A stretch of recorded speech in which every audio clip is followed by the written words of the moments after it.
खास municipal corporation में गुज़िश्ता 8 दिनों में जारी मुलाजमीन के एहतजाज के खात्मे के लिए आज कामयाब मुज़ाकरात तय पा गए।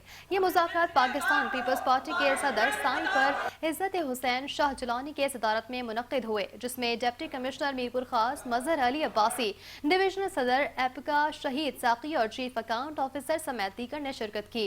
मुज़ाकरात के दौरान मुलाजमीन के दरीना मुतालबात पर तफसीली गौर भी किया गया, जिसके नतीजे में इस बात पर इत्तफाक किया गया कि मुलाजमीन को उसी माह से बढ़ाई गई तनख्वाहें अदा की जाएंगी। फैसले के मुताबिक आइंदा माह से मुलाजमीन को बढ़ाई हुई तनख्वाह के साथ एक मरतबा का वाजिबुल अदा कर्ज फर्क भी अदा किया जाएगा और इसी तरह रिटायर्ड मुलाजमीन की पेंशन का भी फॉर्मूला तय किया गया है। रिटायर्ड मुलाजमीन के मसाइल के हल के लिए 50 लाख रुपए की रकम मुख्तस करने का फैसला भी किया गया है, जिसके तहत पहले रिटायर्ड होने वाले मुलाजमीन को तरजीही बुनियादों पर अदा की जाएगी। इसी तरह तरक्कियों के हवाले से भी नतीजा खेज मुज़ाकरात हुए, जिनके तहत एक माह के अंदर अंदर पहले से की गई तरक्कियों पर मुकम्मल अमल दरामद किया जाएगा, जबकि इसी महीने नई तरक्कियों के सीनियरिटी लिस्ट भी जारी की जाएगी। कामयाब मुज़ाकरात और मुतालबात की मंजूरी के बाद मुलाजमीन ने इत्मीनान का इजहार करते हुए अपना एहतजाज खत्म करने का ऐलान कर दिया।